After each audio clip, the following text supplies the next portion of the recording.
Bonjour à tous, je suis Romain de France Autotech. Bonjour à tous, je suis Didier Génaud de France Autotech. Bienvenue à tous, on va parler aujourd'hui véhicules autonomes, data, véhicules connectés. Ça va être c'est une espèce de plongée dans le futur avec Bruno qui est quelqu'un d'éminemment sympathique. Est-ce que Didier, tu peux nous rappeler, nous dire, nous présenter succinctement quel est le métier de X Technologies et de Bruno, s'il te plaît? Oui, donc nous accueillons aujourd'hui Bruno Mendes da Silva, qui est le fondateur et le CEO de X Technologies. Alors, X Technologies, c'est une solution logicielle d'intelligence artificielle qui permet l'optimisation de la gestion des données des véhicules autonomes en test.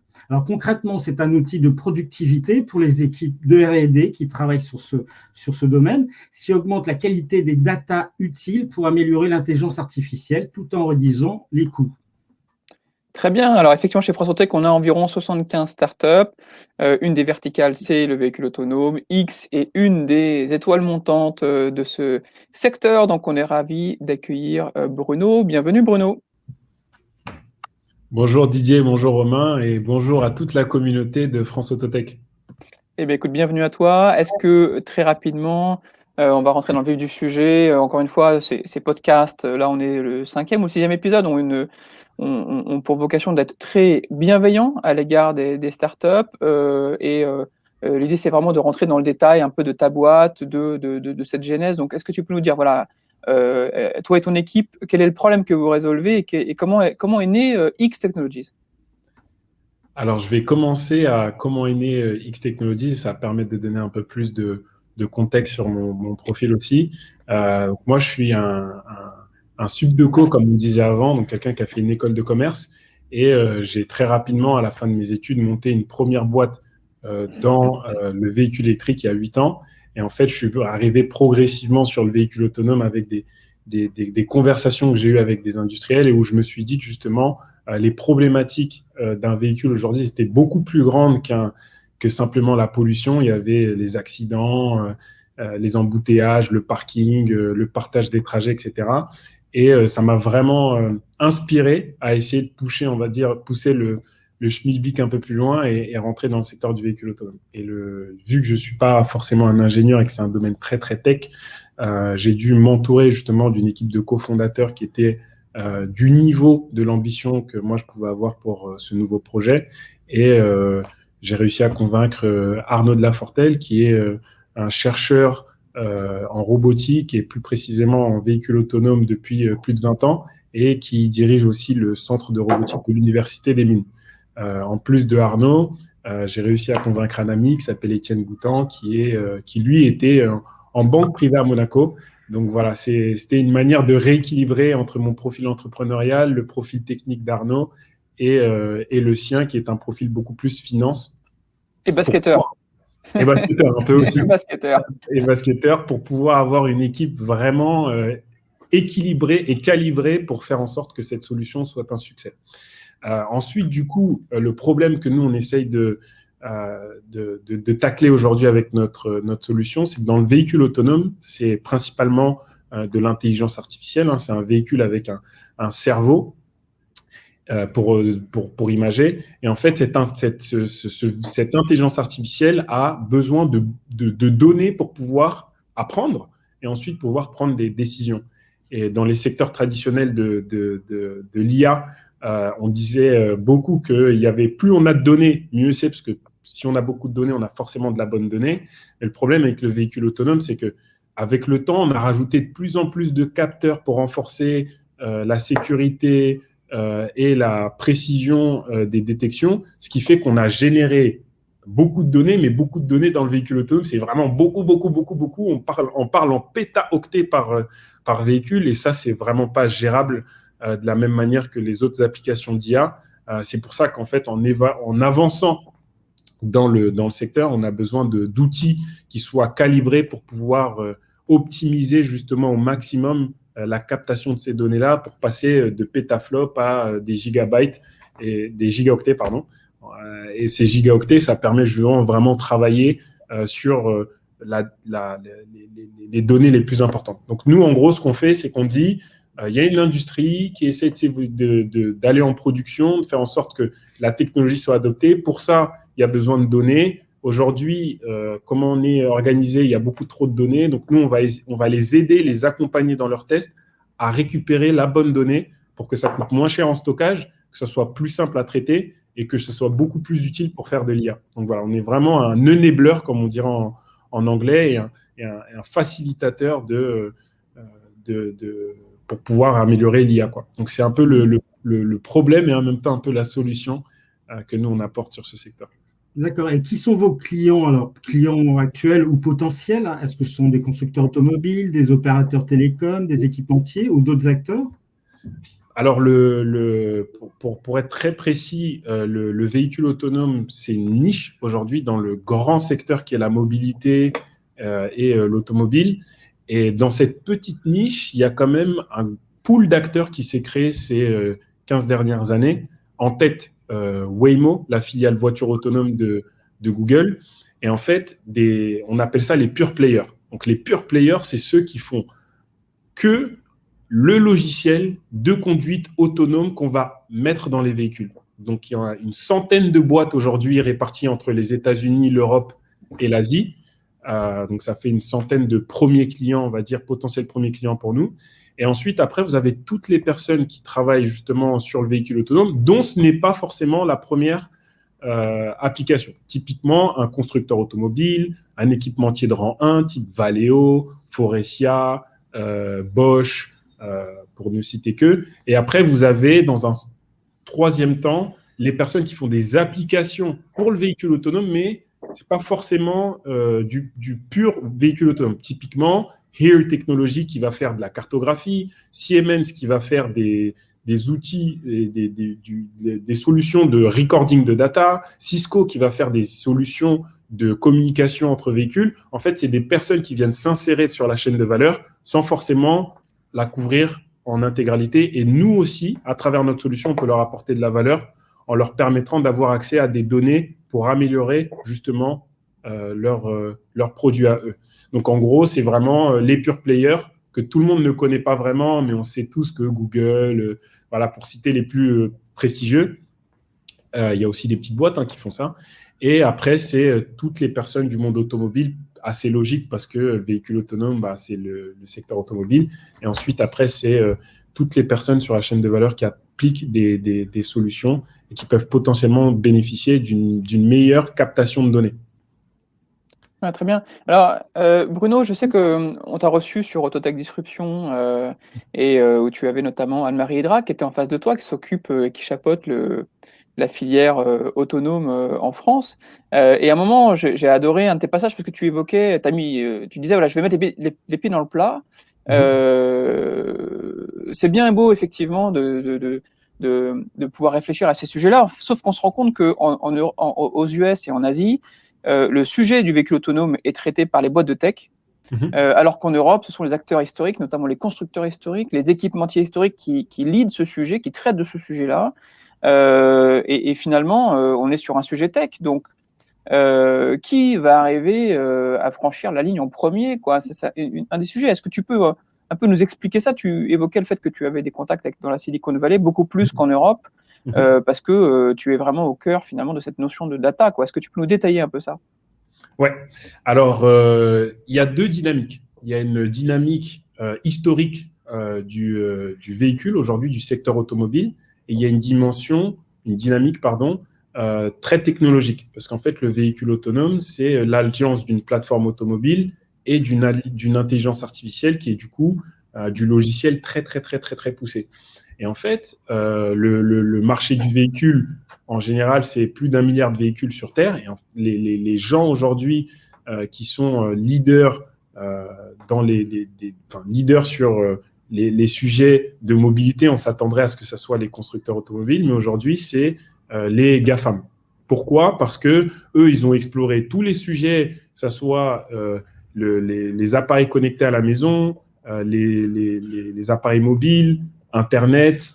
Et en fait, aujourd'hui, ce qui leur reste du plus gros marché, c'est ce qu'on voit tous les jours dans la rue, c'est des voitures. Donc, ils se sont dit, si aujourd'hui, on arrive à intégrer du logiciel intelligent dans les véhicules, on va pouvoir proposer des meilleurs services et surtout, on va pouvoir améliorer le quotidien des gens. C'est un peu le American way of thinking, comment ils pensent. Et la problématique aujourd'hui, c'est que, étant drivés par eux qui vont super vite parce qu'ils ont accès à du capital, à des talents, en fait, le secteur européen de l'automobile, il se retrouve un peu largué parce que c'est pas forcément leur secteur de prédilection, le Il y a software. une question de mindset aussi. Tu évoques le capital et le talent, mais c'est aussi un sujet de mindset, quoi. C'est un sujet de mindset aussi. Donc aujourd'hui, la grande question, c'est de se dire comment on peut se positionner pour pouvoir le faire dans un premier temps, avant de dire comment on peut rattraper Google qui va, lui, du coup, réussir à faire le logiciel. Et après, s'ils ont juste besoin d'une voiture, ils rachètent un constructeur et ça va très, très vite pour eux. Comment nous, on rattrape en Europe le retard qu'on a sur le software et sur les applications Internet? Donc, c'est une question de financement, c'est une question de mindset et c'est une question d'organisation. Est-ce qu'on s'organise en groupe? C'est-à-dire, on fait des groupes, des conglomérats d'entreprises? Est-ce qu'on fait des groupes au niveau de l'Europe? Est-ce qu'on fait comment on s'organise? Et aujourd'hui, nous, un acteur comme nous, qui sont sur le secteur et qui sont très tournés logiciels, on a une meilleure oreille quand on parle d'acteurs américains que d'acteurs français, parce que c'est pas forcément, historiquement, c'est pas forcément ce que nous on fait ici. Donc aujourd'hui, ce qu'il faut faire, c'est un peu secouer très, très, très, très fort le cocotier et faire en sorte que les acteurs français et européens prennent conscience du plein potentiel, parce que c'est nous qui avons on fait partie des pays qui avons les meilleures écoles d'ingénieurs. Tous les ingénieurs français qui travaillent dans le véhicule autonome aux États-Unis, ils sont tous à des niveaux de vice-président ou des postes très, très, très experts, très, très, très techniques qui sont indispensables pour ces boîtes-là. Donc, en fait, il faudrait qu'on arrive aujourd'hui à créer une vraie filière de software, du culture du software dans les écoles d'abord, et ensuite dans les entreprises, pour qu'en fait, on puisse dire que c'est pas optionnel, c'est une priorité. Donc voilà, moi, je vois vraiment aujourd'hui le shift le mettre en disant il faut commencer à sensibiliser les gens qui vont devenir nos futurs talents pour qu'ils puissent rester ici et se dire qu'il y a des choses intéressantes à faire en France et en Europe. Et ensuite, après, sensibiliser dans les entreprises en enlevant un peu du poids hiérarchique qu'il peut y avoir pour prendre une décision, être un peu plus agile et permettre à des gens d'être beaucoup plus créatifs. Donc nous, c'est un peu comme ça qu'on réfléchit en tant que start-up, et ce serait bien qu'en fait, cette mentalité-là, elle soit appliquée dans le monde corporate. C'est pas évident, mais à un moment donné, il va falloir faire le switch. Le switch. Il va vraiment falloir appuyer sur le bouton, parce que on parle aussi de deux choses qui sont vraiment importantes pour la France. C'est la souveraineté au niveau des technologies, et après, c'est la survie du secteur automobile. Si demain, la valeur, elle est dans le logiciel, elle n'est plus dans la voiture, donc la plateforme, en fait, les constructeurs automobiles français, ils vont avoir du mal à garder une place significative, et peut-être que le sort qu'on va leur réserver, c'est de se faire intégrer dans ces gros groupes étrangers, et peut-être perdre l'une des industries qui a fait la renommée de la France aujourd'hui ces 100 dernières années. Donc on parle quand même on est d'accord que important. Et Didier, je vais te laisser après continuer, mais je sais que on assiste au regroupement de PSA et de FCA, donc un peu cette course à la taille critique. Le vrai sujet demain, ça va être un sujet tech, ça va être un sujet sur quelle est la capacité de ces constructeurs auto et historiques à délivrer de la tech, à délivrer vraiment, on voit chez Volkswagen qui n'a écrit que 10% des lignes de code de l'ID3.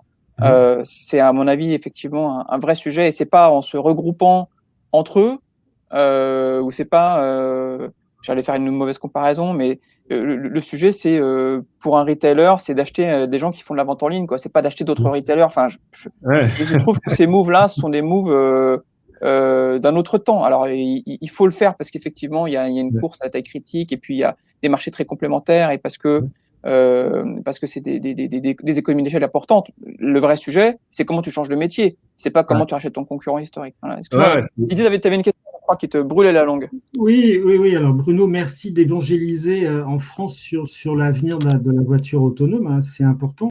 Tu as décrit du fait qu'il y avait quand même en France des talents et qu'il y avait des atouts. Qu'est-ce qu'il faudrait pour déclencher ce dynamisme, cette mobilisation dont tu parles? Est-ce que c'est des pouvoirs publics? Est-ce que c'est un grand acteur automobile? Est-ce que tu es dans l'attente voilà, d'un acte fort ou d'une déclaration forte qui permette d'enclencher cette mobilisation commune? Bah, si on reste sur un schéma de pensée sur lequel on a avancé ces dernières années, on se dirait il faut que ça vienne des pouvoirs publics. On attend beaucoup aujourd'hui de l'État un peu providentiel en disant c'est eux qui vont donner le cap. Dans un second temps, on pourrait se dire aussi que c'est un acteur corporate fort qui pourrait aussi donner le là sur le sujet. Moi, je pense sincèrement, en tout cas c'est comme ça que je le conçois, qu'il ne faut pas attendre justement c'est quelque chose de ces institutions-là, parce qu'en fait, elles sont aussi dépourvues de solutions que les petits acteurs. Aujourd'hui, vous allez voir le gouvernement, vous leur dites comment réparer la différence de 150 milliards qui a été investi en Asie et aux États-Unis. Ils vont dire on ne sait pas, nous, on n'a pas 150 milliards en Europe à mettre sur des nouvelles sur juste cette nouvelle technologie-là. Et après, un grand groupe, c'est pareil. Aujourd'hui, les grands groupes français et européens, ils ont déjà la problématique de l'électrification, aussi de l'achat. Aujourd'hui, il y a beaucoup de services de mobilité, de véhicules partagés. Les gens ne vont plus forcément acheter des véhicules, donc il y a déjà beaucoup trop de problématiques. Qu'en fait, moi, je dirais, aujourd'hui, ce qu'il faut faire, c'est imposer, entre guillemets, pas de manière sauvage, mais imposée par un dynamisme, une innovation, des idées, des produits qui vont permettre justement de donner une ligne directrice pour la filière, et ça va forcément inspirer les acteurs que j'ai cités précédemment. Donc on est une partie de la réponse, mais il y a aussi d'autres entrepreneurs qui travaillent sur le sujet en France. Et je pense que c'est à nous de donner l'impulsion, quoi. Il ne faut pas qu'on attende parce que ça ne va pas forcément arriver et parce que ce n'est pas forcément leur rôle aussi dans le monde dans lequel on est aujourd'hui. C'est aux entrepreneurs de l'innovation de donner là en disant il faut qu'on se batte pour que on installe cette culture de l'innovation, du logiciel, d'Internet en France. Donc nous, c'est un peu comme ça qu'on le voit et on sera super content si on arrive à atteindre des grands jalons comme beaucoup de clients satisfaits, attirer des investissements français, européens dans notre entreprise, donc, et faire des partenariats avec d'autres boîtes. Donc, moi, je dirais que l'acte fort, en fait, il vient de nous. C'est-à-dire que je n'ai pas envie de me placer comme quelqu'un qui attend qu'on va faire quelque chose, mais plutôt quelqu'un qui va permettre en faisant des choses pour l'écosystème. Donc, je pense que l'axe, c'est nous qui devons l'impulser. On va très bien. Écoute, merci beaucoup, Bruno, pour ce panorama marché. Je pense que les choses sont très claires. Il y a des vrais challenges devant nous et devant toi et tes équipes particulièrement. Alors, pour en revenir un peu plus concrètement à X, est-ce que tu as des outils que tu pourrais partager avec la communauté qui te permettent de gagner du temps, qui permettent de gagner des clients, qui permettent d'optimiser, d'être plus productif et plus efficace avec ton équipe? Ouais. Donc, moi, je vais donner, on va dire, des conseils, mais au lieu de donner des conseils génériques, c'est plus en fonction du stade d'avancement de la boîte. C'est-à-dire que quand on est une startup, on est très, très, très tôt. La grosse problématique, c'est la légitimité. C'est-à-dire, pourquoi les gens me feraient confiance? Pourquoi un partenaire, un client, un premier investisseur ou un talent me ferait confiance? Donc, je sais que c'est un peu le problème du chicken and the egg, c'est-à-dire la poule et le poulet. Pour que les gens aient confiance, il faut avoir un peu de moyens, mais pour avoir un peu de moyens, il faut que les gens nous fassent confiance. Enfin bref, c'est un peu le serpent qui se mord la queue. Et en gros, il y a des petits hacks à trouver. Par exemple, quand on est une startup et qu'on se lance, on n'a pas forcément les moyens de payer des gros talents. En fait, il faut, au lieu de se payer, au lieu de se dire je ne peux pas le payer, donc c'est pas possible, c'est aller voir ce talent-là et lui dire aujourd'hui, je ne peux pas te rémunérer, mais est-ce que tu voudrais bien être advisor, conseiller et en fait m'accompagner sur le sujet où demain tu pourrais être salarié chez moi si la boîte se développe bien. Et en fait, on n'a pas forcément, parce que nous, on a la culture de l'advisor, le super gars de l'industrie, que tout le monde veut, etc., etc. Mais en fait, un advisor, Ça peut être quelqu'un qui travaille dans notre industrie, dans nos industries, qui a beaucoup d'expérience, qui n'est pas forcément médiatisé, mais qui a une vraie valeur ajoutée pour la boîte et qui, vu qu'on ne peut pas forcément le signer aujourd'hui, en fait, on peut l'utiliser soi-même comme advisor, l'afficher auprès d'advisors, auprès d'autres personnes en disant « le gars que je veux recruter n'est pas forcément là, mais on a déjà commencé à échanger et à travailler sur des sujets, donc je commence vraiment à être accompagné. » Donc ça, c'est un premier point qu'il faut vraiment intégrer parce que c'est ça qui passe aussi la boîte d'un step à l'autre. Ensuite, en termes En tout cas, c'est toujours beaucoup plus facile de demander des conseils que de demander des services. C'est ça. Les gens adorent te donner des conseils, mais ils n'aiment pas te rendre service. Hein, donc, le advisor, ça fonctionne très bien. Exactement. Donc ensuite, après, en termes d'outils, moi, je pense qu'il faut… c'est une erreur que moi, j'ai fait dans ma première entreprise, c'est que je pensais qu'il y a beaucoup de choses que je pouvais faire moi-même et qui faisaient des petites économies à la boîte. Le problème, c'est que parfois, les petites économies, ça se transforme en grosses dépenses après parce qu'on n'a pas forcément bien évalué ce qu'on devait faire. Moi, je recommande vraiment à tous les entrepreneurs qui ont justement passé le cap, qui construisent leurs équipes, d'équiper leurs équipes de tous les outils nécessaires à de la gestion au quotidien. C'est-à-dire que l'abonnement sur Slack, faut le prendre. Le service de compta automatisé, faut le prendre parce qu'en fait, quand on est entrepreneur, on n'a pas le temps de faire de la compta. C'est pas le but des fondateurs de faire ça. Si on peut pas, tant qu'on peut pas se payer un vrai expert comptable qui va nous suivre et qui va nous coûter un peu d'argent, en fait, il faut automatiser certains process. Et il y a des outils, des boîtes françaises qui le font très bien. Je vais pas faire de publicité, mais en tout cas, sur ces services-là, on est très, très bien. Tu peux faire de la pub, il n'y a aucun problème. Ouais, il y a des boîtes, il y a des super boîtes comme Penny Lane qui aujourd'hui offrent des services de compta automatisés. Sur la banque, vous ne cassez pas la tête à aller essayer de convaincre forcément les grandes institutions bancaires. Eux, elles essaient de voir leurs intérêts. Donc, tant qu'on n'a pas forcément de traction, on ne les intéresse pas. Allez dans les banques en ligne françaises, les Conto, les Shine, etc., etc. Parfois, le service est beaucoup plus rapide, beaucoup plus automatisé, beaucoup plus simple. En gros, voilà, faites pas des petites économies pour des choses où vous n'êtes pas experte, quoi. En gros, si vous devez payer 10, 30, 40 euros par plus par mois, en fait, tout assemblé, ça va peut-être vous faire 200, 250 euros par mois. Mais en fait, ces 200, 250 euros par mois, ça va vous faire gagner peut-être 1 ou 2 personnes et beaucoup plus de temps pour que vous puissiez vous concentrer sur la mission en tant que fondateur que vous avez, qui est de faire avancer la boîte et pas de faire des feuilles Excel sur combien on a dépensé pour faire ça. Donc vraiment, advisor quand on ne peut pas recruter, ou équiper les équipes et les premières personnes très, très rapidement pour faciliter le day-to-day.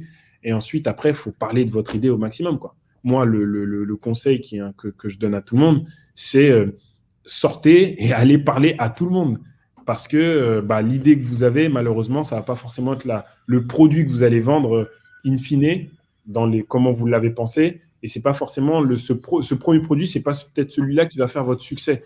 Qu'il faut que vous constamment être dans la discussion, les rencontres. Typiquement, les rencontres France Autotech, les webinars, faut vraiment aller au contact des gens parce que tout le monde, personne n'a totalement raison, mais tout le monde a un peu raison. Tout le monde détient un petit bout de la vérité. Donc, il faut échanger, il faut rentrer dans des communautés, il faut rentrer dans des associations et essayer de faire en sorte que notre idée soit challengée et que surtout, s'il y a des personnes intéressantes, qu'on puisse intégrer les feedbacks et continuer à avancer, quoi. C'est ce qu'on appelle travailler pour sa boîte ou travailler dans sa boîte.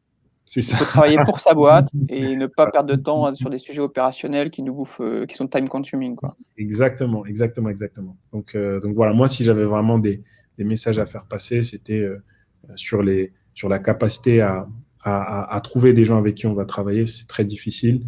Sur les outils, c'est vraiment s'équiper. Ça fait parfois une petite centaine d'euros par mois ou par trimestre, mais au moins c'est beaucoup de temps de gagner et beaucoup de bandes passantes en plus pour des vrais sujets. Et ensuite, après, il faut rentrer dans des cercles où les gens en fait vont challenger, vont aider, vont favoriser, vont permettre. Et vous en êtes l'exemple parfait. Enfin, le fait de nous avoir permis aujourd'hui d'échanger avec quelqu'un comme Anne-Marie Drac, c'est super pour nous parce que c'est une personne qui va être aussi déterminante aujourd'hui dans la stratégie française sur le véhicule autonome. Donc voilà, les bénéfices de pouvoir rentrer dans ce genre de cercle. Et comment tu fais pour étendre ton réseau à l'international? Parce que vous êtes très performant à l'international. Dernièrement, j'ai vu que vous aviez rejoint un programme d'incubation à Tel Aviv, Techstars, que vous avez également joint un autre programme à Berkeley qui s'appelle Skydeck. Comment on fait quand on est une petite start-up française pour étendre son réseau comme ça sur la planète et être bien positionné partout là où ça se passe?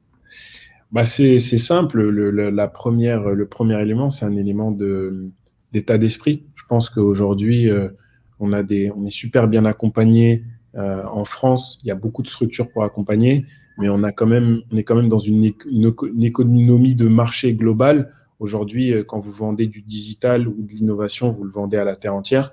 Donc en fait, il faut pas avoir peur dans un premier temps d'aller regarder comment on peut être accompagné par des programmes étrangers. Après, nous, l'ADN des fondateurs, de X, elle est très, très internationale parce que moi, j'ai vécu à San Francisco pendant 1 an, à l'époque où j'ai fait ma première startup. Étienne, notre CFO, il a fait ses études à San Francisco et Arnaud, qui est notre CTO, il a enseigné il a fait de la recherche à San Francisco, à l'université de Berkeley pendant 1 an. Donc, en fait, nous, c'est plutôt naturel parce qu'on s'est toujours projeté à l'international pour faire ce qu'on voulait de manière personnelle ou dans nos expériences professionnelles précédentes.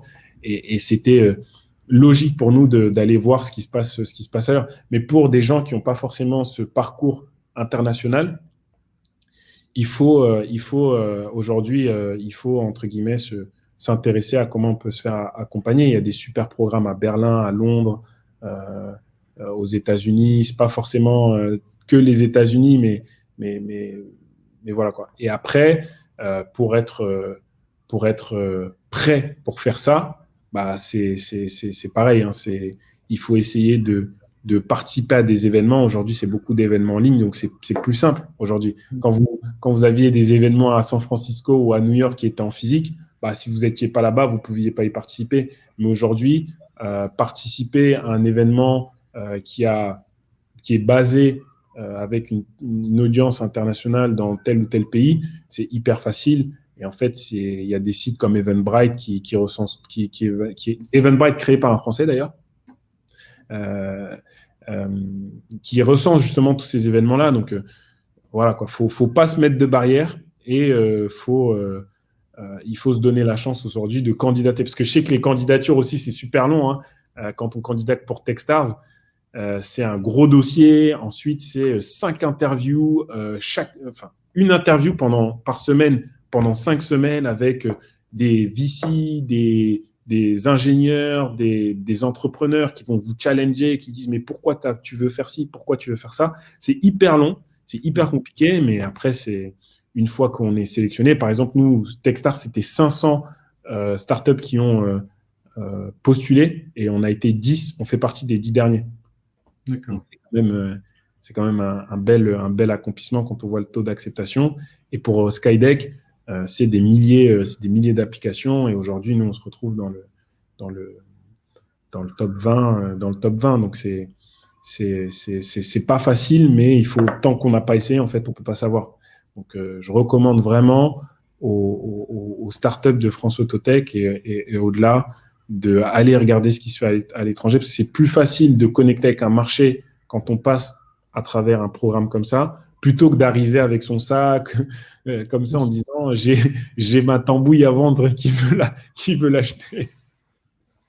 Ah, c'est un beau gage de qualité. Alors, on arrive déjà sur la fin de cet échange-là. Je rebondissais juste sur ce que tu viens d'évoquer sur le côté international. Effectivement, hier, et Didier a animé d'ailleurs un meet-up autour de la 5G et comment la 5G va impacter l'automobile. On a eu la chance d'avoir des Belges et des Marocains. Et voilà, cette ouverture internationale, effectivement, est facilitée quand même par cette période de pandémie. Elle aura au moins eu quelques avantages. Donc, pour conclure, est-ce que Tu peux juste nous dire qu'est-ce que tu recherches, des clients, des partenaires, est-ce que tu cherches à recruter? Voilà, je propose qu'on finisse sur une ouverture, et si ceux qui nous écoutent aujourd'hui peuvent effectivement te contacter, comment ils peuvent te contacter et qu'est-ce que tu recherches? Alors nous, on est en plein développement, on a une super bonne traction et c'est un bon momentum. Donc on est un peu à la recherche de tout. On est à la recherche de plus de clients. Donc s'il y a des personnes dans la communauté de France Autotech qui ont des contacts privilégiés avec des véhicules, des équipes qui sont sur des sujets de véhicules autonomes ou véhicules connectés même, ravis de prendre vos contacts ou vos inputs. Ensuite, après, on est à la recherche de talents aussi. Donc, s'il y a des ingénieurs ou même des personnes sur des profils un peu plus opérationnels comme le marketing ou le produit qui veulent proposer leurs services, c'est des choses qu'on pourra regarder aussi. Et après, sur les investisseurs, nous, pour le coup, on est très, très bien accompagnés. À ce niveau-là, on a des super contacts avec des fonds d'investissement français et internationaux sur les tours prévisionnels qui vont arriver. Donc à ce niveau-là, on n'a pas vraiment de grosses recherches, mais s'il y a un investisseur qui nous écoute et qui veut qui veut en savoir plus sur X, on sera ravi aussi de discuter avec lui. Donc voilà.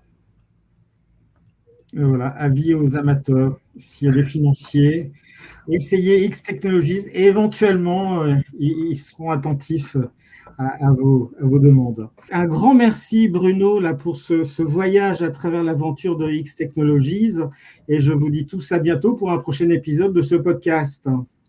Super, merci beaucoup Didier et Romain de m'avoir accueilli dans votre podcast. Je trouve que c'est une super initiative. Le podcast, c'est une bonne manière aujourd'hui de pouvoir diffuser des informations. Donc, vraiment ravi et puis à bientôt. Avec plaisir. Un petit bonjour aussi à toutes tes équipes. Je sais que Sonia n'est pas très loin. Et puis aux gens de Tomcat, je sais que vous avez été hébergés chez eux. J'ai quelques affinités avec eux. Donc merci en tout cas Bruno. Et puis plein de bonnes choses pour les mois qui viennent. Merci À beaucoup. bientôt. À bientôt.